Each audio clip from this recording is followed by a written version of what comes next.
미국 증시에서 가장 핫한 이슈를 토대로 마지막 한 방을 노려보는 시간, 매치 포인트 시간 시작합니다. 오늘은 미래에셋증권 디지털 리서치팀 김석환 선임연구위원과 함께합니다. 연구위원님 안녕하세요. 안녕하십니까? 네, 반갑습니다.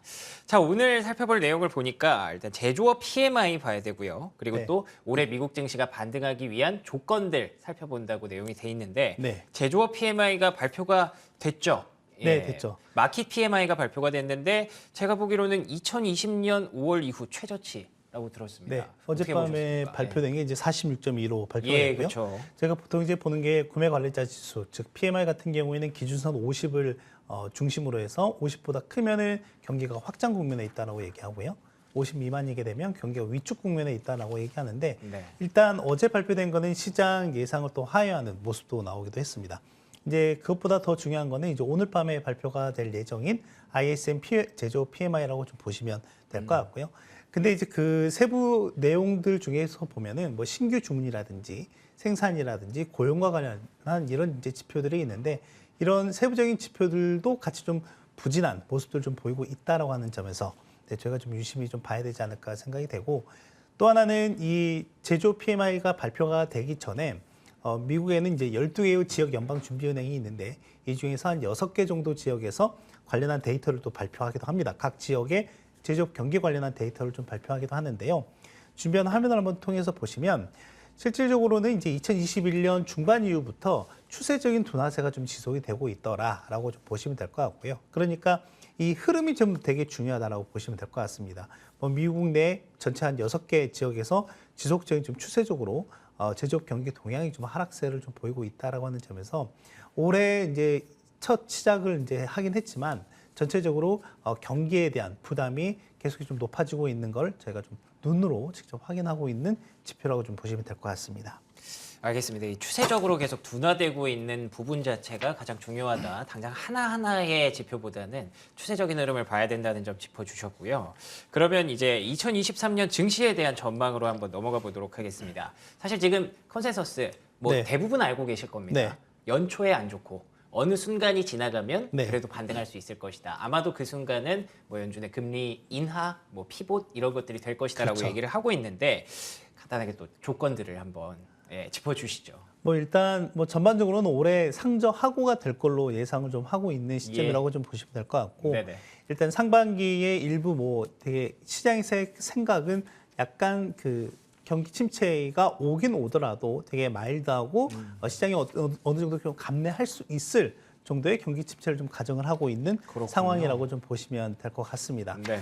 그 이후에 이제 하반기에 가서는 연준의 피봇, 그러니까 전체적인 그동안에 이제 긴축했던 그런 정책들이 조금 완화가 될 기조가 있다라고 이제 얘기를 좀 하고 있는 상황이긴 한데 실제 이제 그렇게 될지는 또 저희가 또 겪어봐야 되긴 하겠지만 이제 과거 역사가 그렇게 또 얘기해 주는 거는 정말 시장이 생각하는 대로 갈 수 있을까에 대한 부분인 것 같기는 합니다.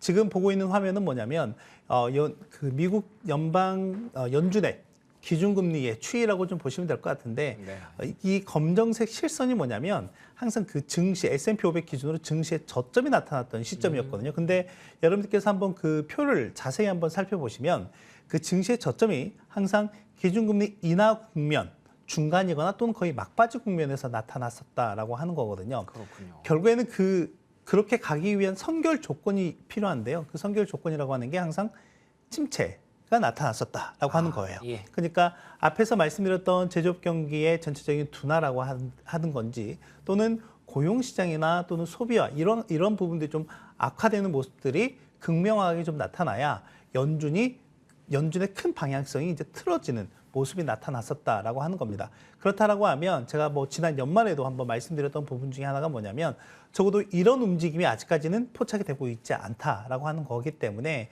그 전까지는 다소 좀 보수적인 입장에서의 투자 전략을 가져가시는 게 바람직하다라고 좀 말씀을 좀 드렸던 것 같고요. 다만 여기서 저희가 한 가지 그럼에도 불구하고 긍정적인 부분은 뭐냐면 올해 연준 내부의 FOMC 회의에서 투표권을 갖고 있는 연준 위원들의 구성이 좀 바뀝니다. 그렇군요. 특히 이사회, 뭐 제롬 파월과 같은 연준 이사회 7명은 당연직 투표이기 때문에 매년 이제 각 같은 투표권을 갖고 있는데 아까 제가 12개의 지역 연방준비은행이 있다고 말씀드렸는데 이 중에서 뉴욕 연방준비은행 총재인 존 윌리엄스를 제외한 나머지 4명은 매년 이제 돌아가면서 투표권이 바뀌거든요. 근데 올해 바뀐 인사들을 좀 보면 다소 중립적이고 약간 비둘기파적인 성향이 높은 투표권을 갖고 있는 인사들이다라고 보시면 될 것 같고 작년 같은 경우에는 밑에 보시면은 뭐 제임스 브로드라든지 로레타 메스터, 뭐 에스더 조지 이런 매파적인 인사들이 좀 많이 포진해 있었기 때문에 작년 연준의 전체적인 성격이 좀 매파적이었다라고 본다면 올해는 비교적 좀 온건할 수도 있다라고 하는 점이 약간 시장에서 기대할 수 있는 포인트다라고 보시면 될 것 같습니다. 알겠습니다. 연준 위원들의 또 구성원들이 좀 달라지는 부분도 우리가 중요하게 좀 봐야 되는 포인트인 것 같아요. 근데 말씀 중에도 나왔던 부분인데 고용이 굉장히 또 중요하지 않습니까? 그렇죠. 그 고용이 이제 금요일이면 또 발표를 앞두고 있습니다. 사실 벌써 월 초기 때문에 또 고용 뭐 이런 물가 이런 것들을 계속 우리가 체크해 봐야 될 텐데 말씀 중에 하셨던 내용이 이제 침체가 오고 연준 피봇이 와야 되기 때문에 결국에는 고용이 악화되는 모습을 보여줘야 된다라고 했었어요. 예. 그렇다면 이번에도 고용이 좀 나쁘게 나오길 우리가 기대를 해야 되는 걸까요? 그러니까 이게 약간 좀 양면성이 있긴 하거든요. 예. 그러니까 연준이라고 하는 것이 그러니까 이중 의무가 있습니다. 하나는 물가 안정이라고 하는 것과 또 하나는 이제 고용을 계속 창출해내는 이런 이중 의무가 있는데 이게 약간 좀 상반되긴 하죠. 지금 같은 상황에서는 연준의 의도는 이 고용을 좀 억누르면서 물가를 잠재우겠다라고 하는 거기 때문에요. 그런데 이제 이런 부분들은 당장의 시점에서 본다라고 하면 저희가 이제 물가 안정을 위해서는 연준도 인정을 했던 것처럼 일부 고용에 대한 부분들을 좀 더 극단적으로 극단적이라기보다는 좀 이 고용 시장이 워낙 좀 타이트한 모습을 좀 보이고 있으니 이 부분은 좀 조절할 필요가 있다라고 얘기를 했고 작년 12월에 FOMC 회의 결과 이후에 나온 이제 경제 전망에서도 보면 올 연말쯤에 미국의 실업률이 4.6%에 달할 걸로 보고 있는 상황이긴 하거든요. 그러니까 지난 연말 대비로 보면 한 0.9%포인트 더 늘어나야 된다라고 하는 거죠. 그런 측면에서 보면 최근에 주간 단위로 나오는 이제 신규 실업 수당 청구 건수를 한번 볼 필요가 있습니다. 이게 주간 단위로는 계속 20만 건 초반에서 되게 플랫하게 모습을 좀 보이고 있긴 하는데 이게 2주 연속 실업 수당을 청구한 이 실업자들의 추이를 보면 최근에 계속해서 완만하게 상승하고 있는 모습을 좀 보이고 있다라고 하는 걸 보실 수가 있을 것 같고요. 그렇다고 하면 이런 추세가 향후에 좀 지속이 된다라고 하면 혹시나 이 주간 단위로 발표되는 신규 실업 수당 청구 건수도 우상향하는 모습을 좀 보일 수도 있다라고 하는 거예요. 그러니까 적어도 지금 시장에서 발표가 되고 있는 20만 건 초반대에서 이게 20만 중반 후반까지 넘어갈 수도 있는 흐름들이 조만간 나타날 수도 있다라고 하는 부분을 좀 보실 필요가 있을 것 같고 또 하나는 파월 의장을 비롯한 연준 위원들이 보는 주요 지표 중에 하나가 실직자 한 명당 일자리 수가 지금 몇 개나 되느냐라고 하는 거거든요. 실제 지난해 같은 경우에는 거의 실직자 한 명당 2개까지 늘어났다가 지금은 1.7개까지 내려와 있는 상황이에요. 아까 말씀드렸던 것처럼 지금 미국의 고용 시장이 상당히 빡빡하게 진행이 좀 되고 있다라고 좀 말씀드렸는데 이 빡빡한 고용 시장이 실제로는 미국 임금 인상을 유도하기 때문에 그렇다라고 보시면 될 것 같아요. 그래서 지금 보시면 막대 그래프가 시간당 평균 임금 상승률 전월 대비로 좀 보면 지금 4개월 연속 계속 전월 대비로 증가하는 모습을 좀 보이고 있거든요.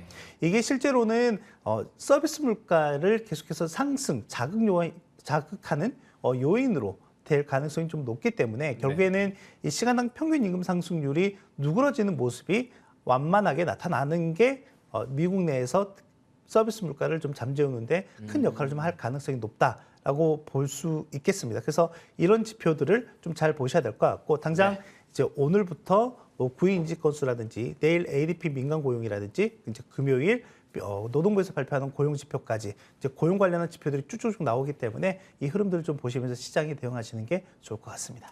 알겠습니다. 고용 그 숫자 자체가 중요한 것이 아니라요. 지금 임금 말씀을 해주셨습니다. 임금이 과연 내려갈 수 있는지 아니면 계속 올라가기만 할 것인지 이 포인트를 추세적으로 우리가 계속 확인을 해봐야 될 것 같다는 생각이 드는데 연구원님 말씀을 계속 듣다 보니까 그냥 한 가지만 궁금했던 게 있어서 뭐 비둘기파적인 인원들이 좀 많아졌고 그리고 또 고용이 조만간 이제 돌아설 것으로 보이고 그렇다면 조금 긍정적인 기대감을 갖고 계신 것 같아서 혹시 그 시기에 대해서 어느 정도로 예상하고 계신지 여쭤봐도 될까요? 어떤 시기요? 연준의 피봇이 시작된다든지 뭐 분위기가 좀 개선되는. 일단 상반기 같은 경우는 아닐 것 같고요. 네네. 네, 뭐 이르다라고 하면은 저 하반기, 그래도 저는 좀 늦은 하반기를 좀 그래요? 보고 있는 시점이라고 보시면 될 것 같습니다. 네. 이르다고 해도 하반기군요. 네. 알겠습니다. 왜냐하면 이제 지금 시장의 전반적인 이제 전망 자체가 상저하고를 좀 보고 있는 상황이고, 그렇죠. 예. 뭐 여러 가지 주요 지표들의 움직임을 좀 보더라도 이제 상반기에 저점을 찍고 하반기에 점진적으로 개선이 될 걸로 보고 있는 상황이긴 한데, 서두에도 말씀드리긴 했지만은 어찌됐건 연준의 정책에 대한 변화 이런 부분들 같은 경우에는 그에 앞서서 선결 조건들이 분명히 좀 몇 개 있다. 좀 많죠. 그래요, 네, 지금. 그 예. 부분들을 저희가 좀 확인을 해야 된다라는 부분이죠. 알겠습니다. 그 선결 조건으로 제시해 주셨던 부분들이 상당히 오늘 많았고요. 대표적으로 이제 고용이 이번 주말에 발표가 되기 때문에 금요일에 발표가 됩니다. 저희는 또 다음 주에 또 확인을 해볼 수 있을 것 같고 연구원님도 계속 좀 바빠지실 것 같은데 고용 안에서도 또 임금이 중요하다는 거 이 부분도 포인트로 짚어주시면 좋을 것 같습니다. 그리고 또 이번 주 중에 ADP 민간 고용, 또 주간 실업수당 청구 건수 이런 건들도 저희 굿모닝 글로벌과 계속 함께 해주시면 계속 확인해 보실 수 있을 것 같으니까요. 계속해서 저희 굿모닝 글로벌 계속 사랑해 주시기 바랍니다.